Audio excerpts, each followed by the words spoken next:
Hello, everyone, and welcome to another episode of the Trust Podcast, the podcast all about trust dynamics and financial services. I'm your host, Dave Feldman, and today we have a very special guest. Joining us is Bob Veras, who is what I'd call a futurist in the financial planning profession.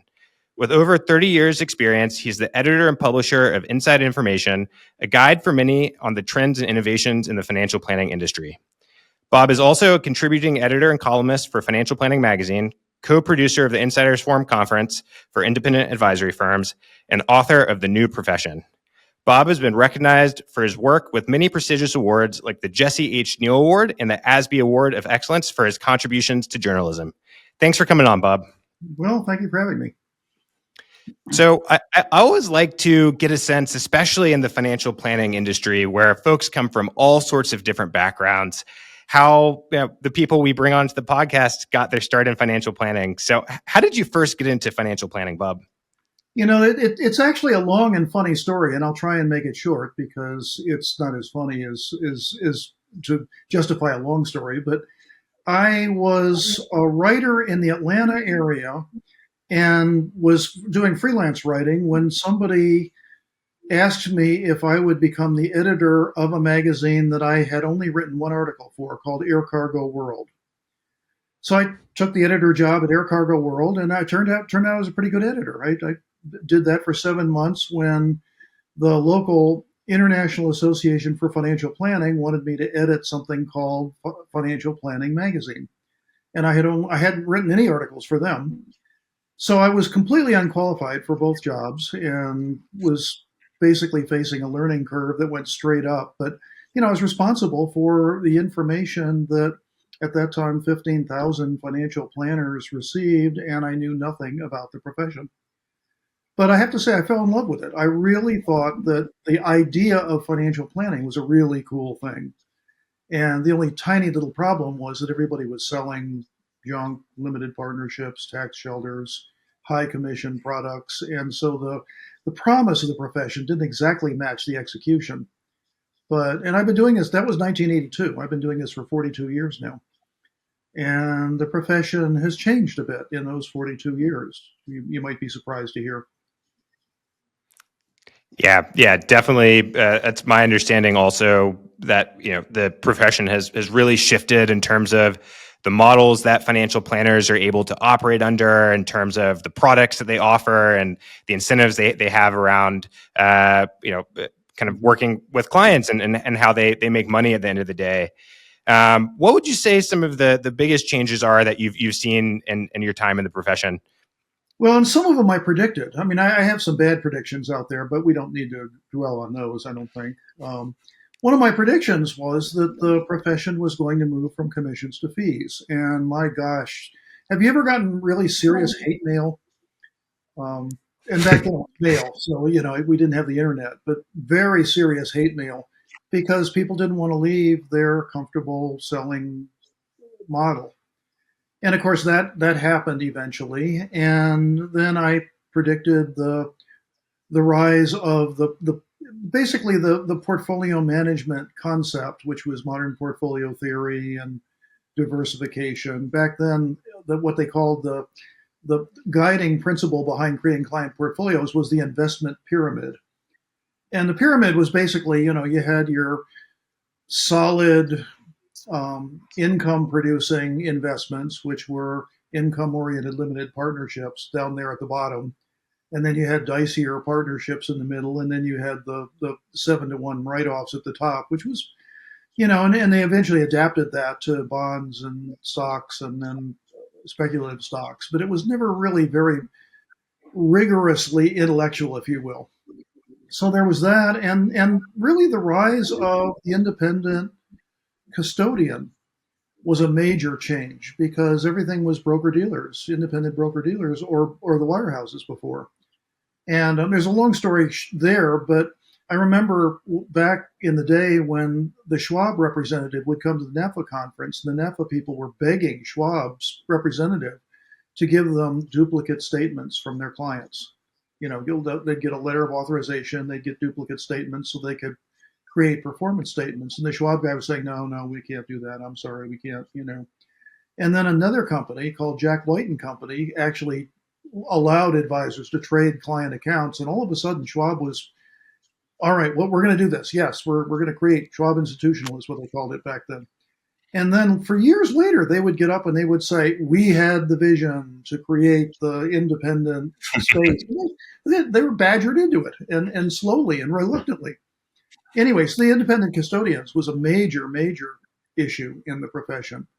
And now, the other evolution that I would talk about is how the real professionals would create a distinction and then the brokerage firms would erase that distinction as best they could. So we do financial plans, and the brokerage industry, well, we have a unit in the basement of our home office which will crank out financial plans for all our reps. Okay, and then we charge fees. Well, we'll charge asset gathering fees or pay asset gathering fees, which is what we pay our reps, but based on how much they gather in, how many dollars they bring in. All right, so we're fee only. Well, we're fee based. We're a fiduciary. Well, we're best interest. And the game has gone on forever. And I think sooner or later, we're going to reach a point where the brokerage firms can't follow us to high ground, but I haven't seen that yet. Yeah. It seems that, like in so many industries where you try to market to differentiate, competitors step in, and even if they're not kind of working under the same model, they try to make it hard for you to really push your differentiators in your marketing, because they're looking after their business and they're looking after their bottom line, and ultimately broker dealers are incentivized to sell financial products. Yeah. So I think the independent broker dealers, I see them as different from the wirehouses. The independent broker dealers, they're at least supporting independent advisors, most of whom are mostly paid by fees. okay. I don't see them pushing product anymore, but I do see the brokerage firms taking under the table shelf payments and not disclosing them. Gotcha. Yeah. No, that's an important distinction to draw. I wanted to touch on one of the points you made around sort of the intellectual nature of financial planning. And one thing that was really clear to me from the keynote at your conference is that you take a pretty deeply analytical approach to understanding the financial planning industry, where you collect a tremendous amount of data and you slice and dice that data in a bunch of different ways. And it was not dissimilar to academic professions or academic presentations that I've seen. So one thing that was super, super clear to me is that in order to produce content like that, you have to be deeply interested in the space that you're studying. And I just wanted to ask you, why do you think it is that you're so interested in financial planning, and what excites you about kind of this space in particular? Well, you just passed the interview to be my PR person, so that's we can talk about that after the podcast, because that's sort of what I aspire to do, is what you said there. But I want to benefit the people who benefit other people. And you could say that that's annoyingly idealistic, and it probably is. But the unique position that I was able to carve out after I left the magazine and started my own newsletter service and other services was to be able to reach people who are themselves reaching multiple people, hundreds of people in most cases. And so what I wanted to do was give them the tools that they needed, the ideas that they needed to do what they do better for their clients, number one, and to do better in the marketplace at large, in the competitive marketplace, the landscape that they operate in. But I have to tell you, the people who I write for are a very small minority of the overall profession. The people I write for are the people who care about their clients more than they care about other things. They might care about their staff equally, and they put themselves maybe third in line, if you understand. And so they've given up conflicts. They practice in a fiduciary way. They're idealistic like I am. They're benefiting their clients, and they are a tiny needle in a big haystack.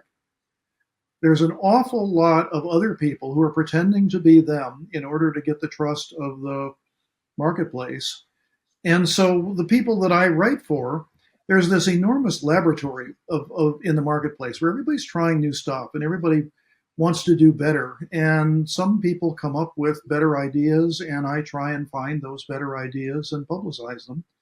And what that does basically is it fosters and accelerates the evolution of the profession. Instead of an idea bubbling up and somebody tells somebody else at a chapter meeting or a NAPFA meeting, and then somebody else tries it, and then one or two other people hear about it, and then I write about it. 1,000, 1,500 people hear about it right now, and they can start on it. And then whatever word of mouth comes from that, that will spread the idea and the concept. So it's all about new ideas, new concepts, better ways to do things in client service, practice management, investing, marketing, all those things that matter to that cohort. And I wish I could say that there's a bigger cohort, but 1,500 people might be the limit. They're the needle in the haystack.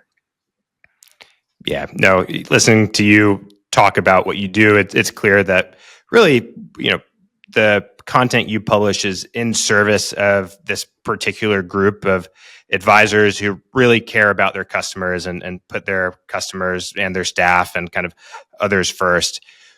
What do you think it'll take?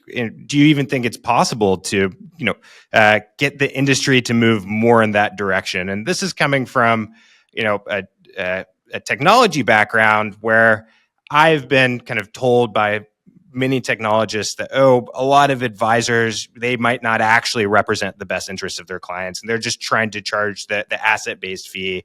And I think to some extent the American populace feels that way in general, but reading your book and going to your conference, I genuinely believe that there is this, like you're saying, subset of advisors that's genuinely trying to do a really good job. How do we figure out a way to make it so, that becomes the majority of advisors over time? Well, I think the first thing to note is that it's been happening gradually over the last 42 years.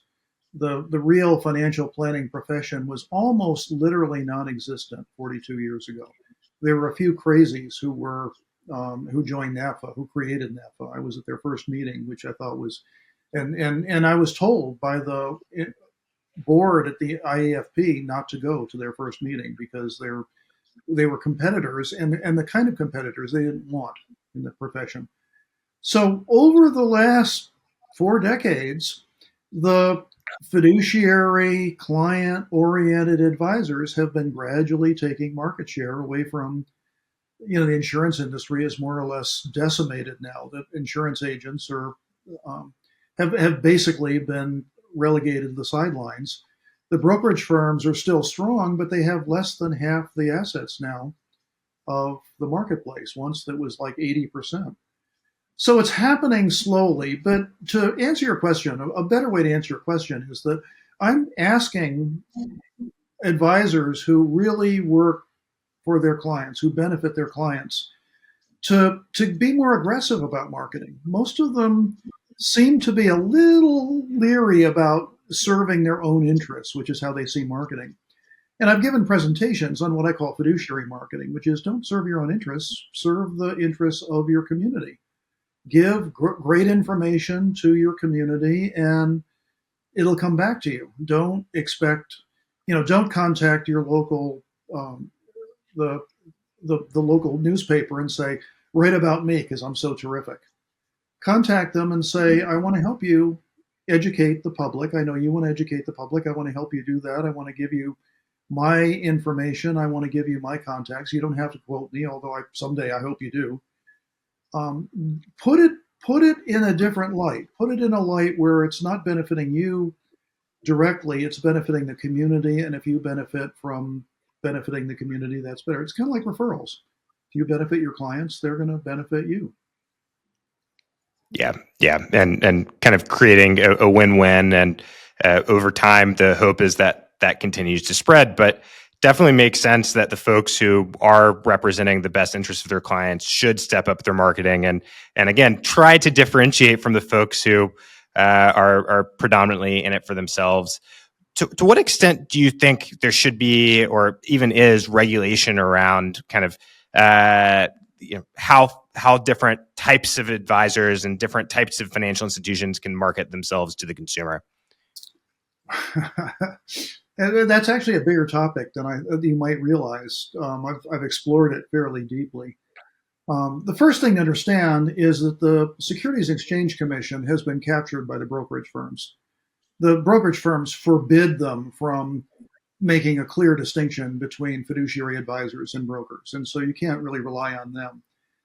The the advantage that independent advisors have is they don't have the the FINRA restrictions that we have to supervise everything you say to your clients or the marketplace.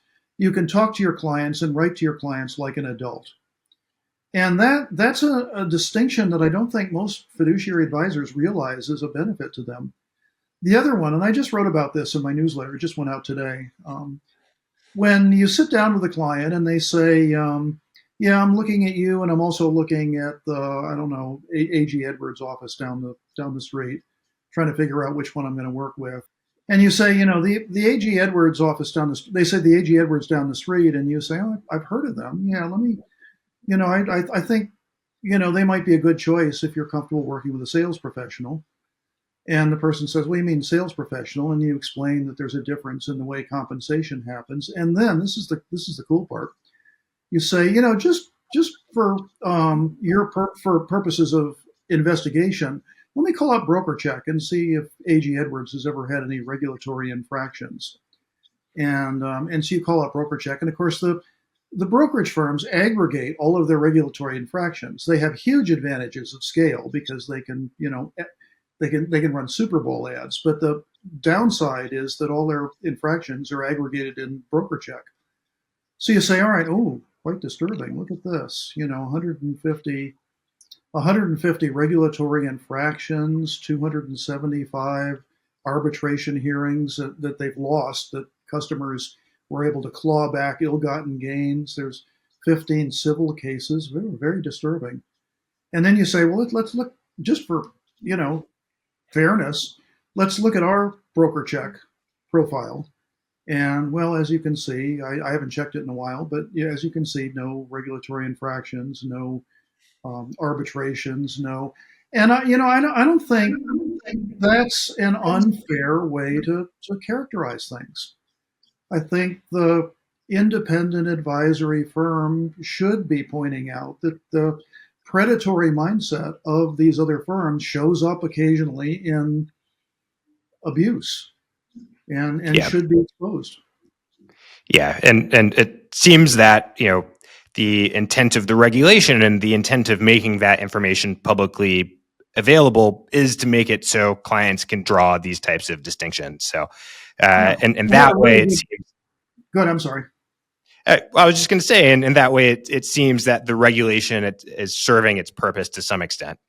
Yeah, I had a really good time writing that proposed script for the advisors. It was, I might have laid it on slightly too thick.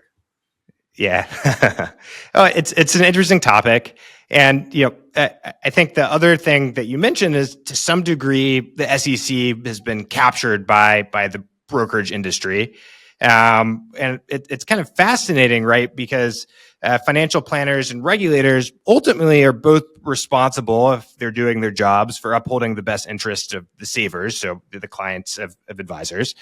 And in theory, there should be really strong alignment. Do you see that level of alignment between SEC regulators and advisors, or how would you characterize that relationship and the level of trust between those two entities?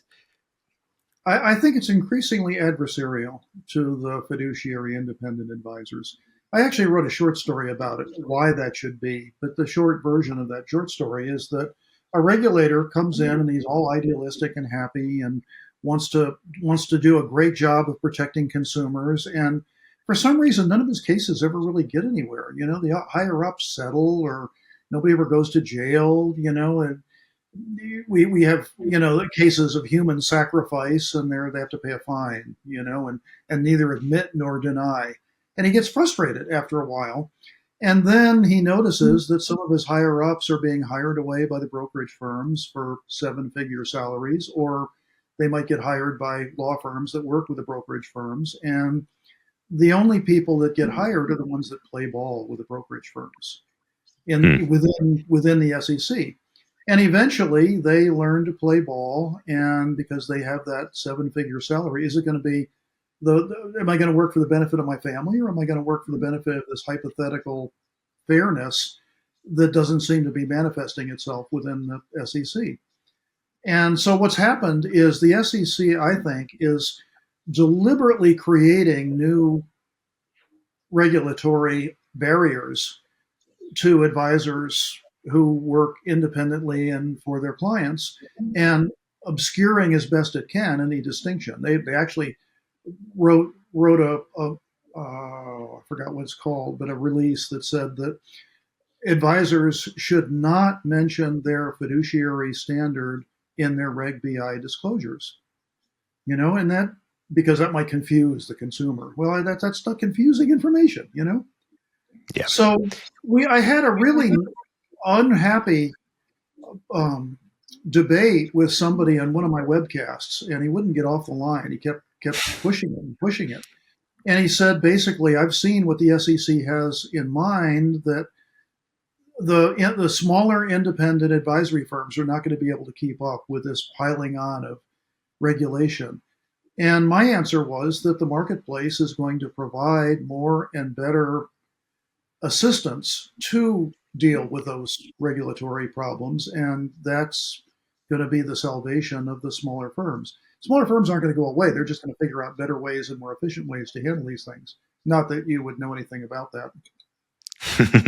Yeah, and I don't want to promote Greenboard too much on this podcast, but certainly a mission of ours is to make it so the regulatory burden of advisory firms that want to do a good job for their clients are less, and they can be independent and they can serve their clients well without having to worry too much about what has gotten to be pretty burdensome regulation. But that is a topic for another time.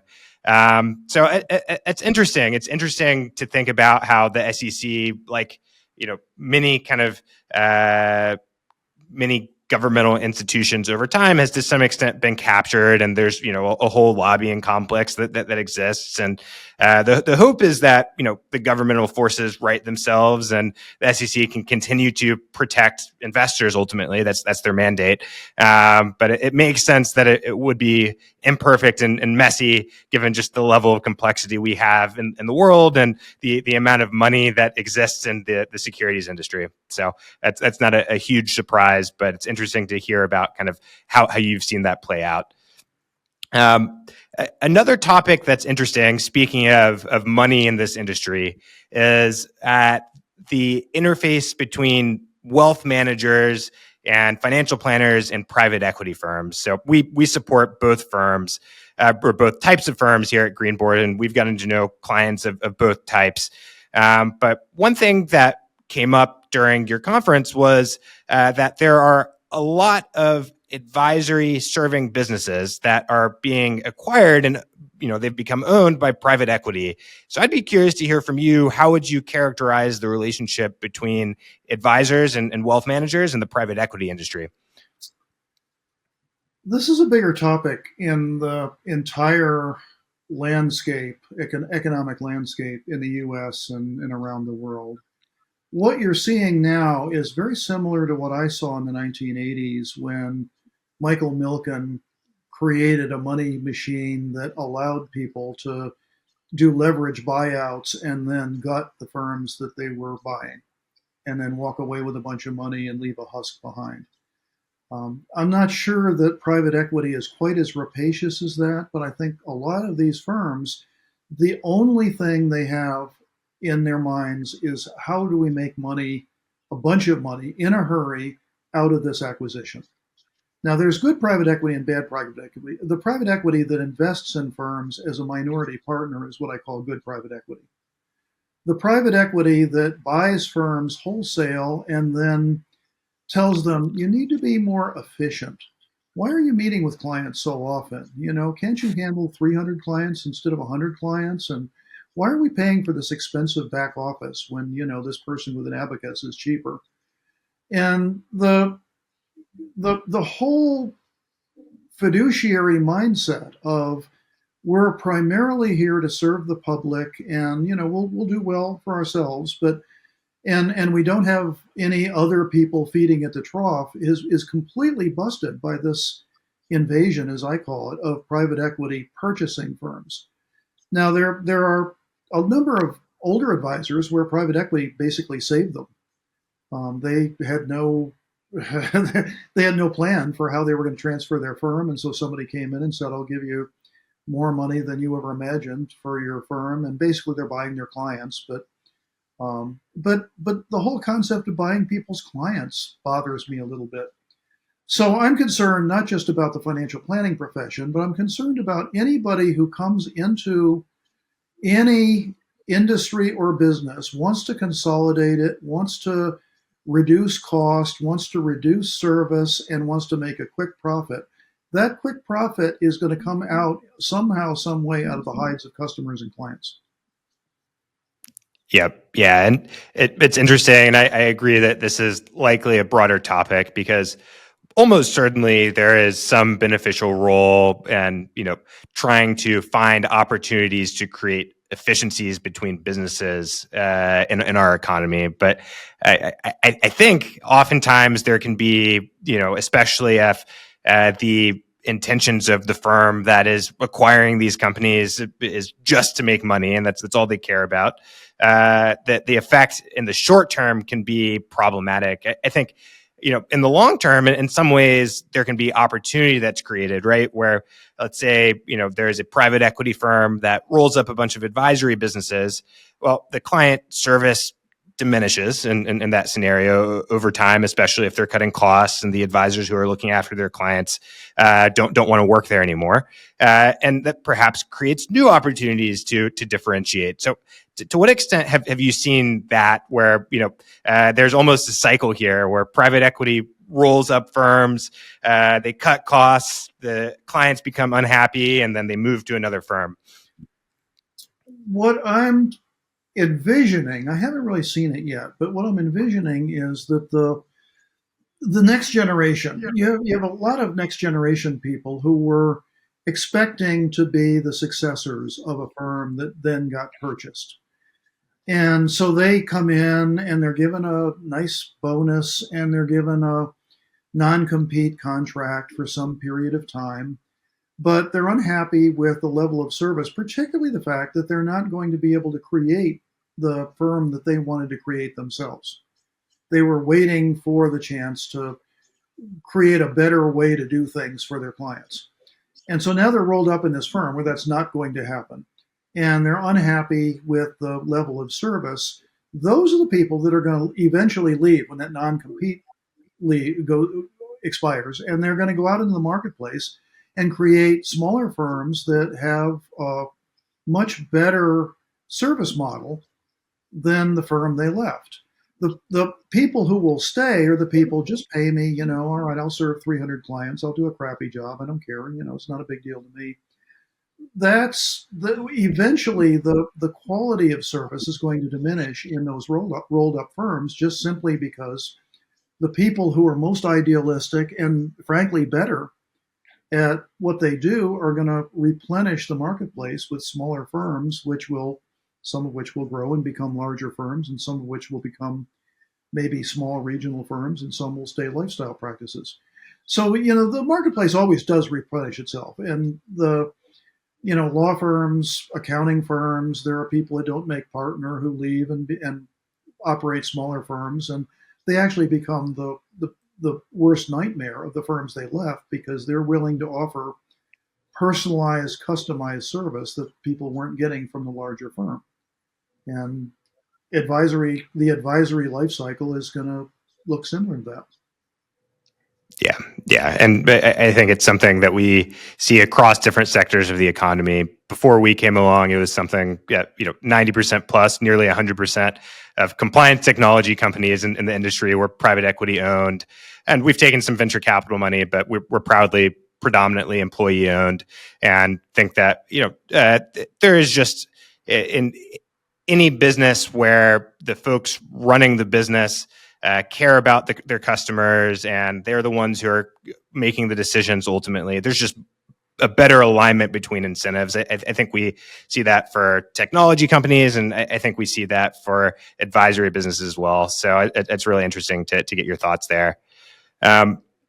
So one other scenario that we kind of come across, and I think we've been talking predominantly about small firms. I'd be curious to hear from you. The role of chief compliance officer. Who does that normally go to, and smaller advisory firms, and what's kind of the mindset around who holds that role? It whenever somebody says, I just took on the CCO role, the first response is, oh, I'm sorry. I feel sorry for you. That's always. And it's gotten to the point where it's not a joke anymore. It's just what you say when someone takes on that role. Typically, it's somebody who volunteers to take on a role because they see that it needs to be done and nobody else is stepping up to it. And obviously, the buck stops with the founder. But if the founder can find somebody on the staff who enjoys detail and is willing to take on that role, they'll push it off on them. So what you're seeing now is that the SEC has created, I think, a system where they're adversarial when they come in the office. And so every firm needs to have at their fingertips whatever information the SEC is asking for this cycle, if you will. And that's a technology problem. They also have to have the books and records, and they have to have a compliance calendar of some sort, which basically says you do this and you do that and you do something else. So what's happened is we have this mechanical and technological solution to protecting clients and customers. Protecting clients and customers should be an attitude, not a procedure, if that makes sense. And the SEC has turned it into a fairly onerous procedure, increasingly onerous procedure. And what I said a long time ago was that if the SEC really wants to protect consumers, then the independent financial fiduciary advisors are probably the least likely to require protection for their clients. There are firms that, back in 2008-9, they practically brought the global economy to a standstill with their malfeasances. You might want to pay more attention to them. You might want to pay more attention to the people who have what I call predatory incentives. How much money can you bring in? How much money can you put into this really profitable investment? How many clients or customers can you convince to buy something that we're deliberately creating to fail so that our best customers can bet against it? Those are the kind of things the SEC should be paying attention to. But my friend Tom Giacchetti, who's a compliance attorney, he said, how many times has the SEC ever prevented one of these scandals? And the answer seems to be zero. What the SEC does is not prevent. It doesn't. It simply creates headaches and procedural issues. Yeah, and if that's the case, it's certainly an unfortunate side effect of all of kind of the levels of regulation and the requirements that need to be ticked and tacked against, as opposed to what compliance professionals call establishing a culture of compliance. And I think that's what you were alluding to also, just around compliance being a mindset and serving the customer's best interest being a mindset, as opposed to a list of items that you have to just check a box against. So there's kind of an interesting interplay there. I think that famously, prior to being exposed for his Ponzi scheme, Bernie Madoff said that given the level of SEC regulation that existed at the time, large-scale fraud would be impossible, and clearly that was not the case. So perhaps layering on increasing levels of rules is not necessarily the way to eliminate all of the issues in this market, and maybe there'll be a better way that comes out over time. It's hard to say. So you talked about kind of the dynamic at small firms, rather, just around who is chief compliance officer, and usually someone has to step up and do it, but no one wants to. As firms get larger, oftentimes they hire dedicated compliance people. From my experience, these are still challenging roles. It's hard for these people to build rapport within an organization. It's hard for them to integrate with the folks who are, working with clients on a day-to-day basis. How do you think that as these organizations get larger, compliance teams and compliance people ought to go about building trust, which again is the theme of this podcast, with their organization? The best analogy I can draw is with the broker-dealer compliance departments.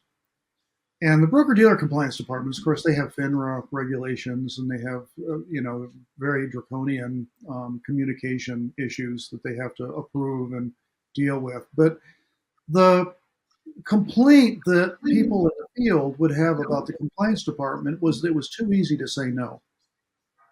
The compliance department would be asked this or that, and instead of investigating and figuring out a way to do what you're asking for, it was much easier to say no and then move on. I think as the advisory firms get larger, what I worry about is they become more and more like wirehouses. They hire people to give a service that is basically mandated from on high and constrained so that everything is efficient. They have a certain portfolio that they recommend, and there's no other. And their creativity is constrained to some extent. That shows up also in the compliance department. The compliance department has all these people, all of whom are different, all of whom want to do different things. Some of them want to market this way or that way. They want to recommend this or that. And the compliance department gets to the point where there are so many requests coming in that the word no becomes their chief armor against all this extra work that's being handed to them. And I think what we're doing is we're creating a CCO role that is primarily focused on saying no, primarily focused on, we can't make exceptions. And, in the real world, everybody is an exception, every single one of us. And this is an area where I think the smaller firms are going to be able to outcompete the larger firms, because the larger firms, just like the wirehouses, are going to constrain the ability of their reps and advisors to market themselves and to be personable and to give creative advice. I think it's going to be a problem in the profession. It's not really manifesting quite as bad right now, but these firms get bigger and these people get more beleaguered. That's where it's headed. Interesting. Yeah. So maybe just structural problems and running a flexible compliance program that ultimately, you're going to have rules no matter what, right? So you're going to have procedures no matter what. That's mandated by the SEC and the code and how it's enforced.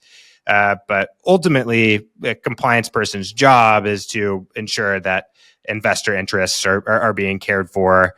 And there is some level of subjectivity there. So maybe it can be preserved more easily at smaller firms, and at larger firms, it's hard for compliance people to make the types of distinctions that they need just because of the volume of requests. And ultimately, from the compliance people we've talked to at larger firms, they're perpetually understaffed. It's not like compliance teams are revenue generating. So they're often straddled with requests. Do you think I'm going to disagree with something you said. Let me go back to what you said. You said that the compliance department is there to protect the consumer. I think once you cross a certain size threshold, the compliance department is there to protect the firm. I see. And that's a different role and a different mandate, and it becomes more restrictive. That's basically where I see the problem. Yeah, no, that's a really good point, and thanks for bringing that up. And it makes sense that they represent the firm and not always the consumer. Oh, maybe they should represent the consumer, but that's probably a challenging thing for them to do in a large organization. Great. So, Bob, I really appreciate you coming on. That's kind of the list of questions that I had for you, and I thought you had some really great responses, and it was really interesting for me personally. So thank you so much for coming on to the podcast. All right. Thank you for having me. I enjoyed it.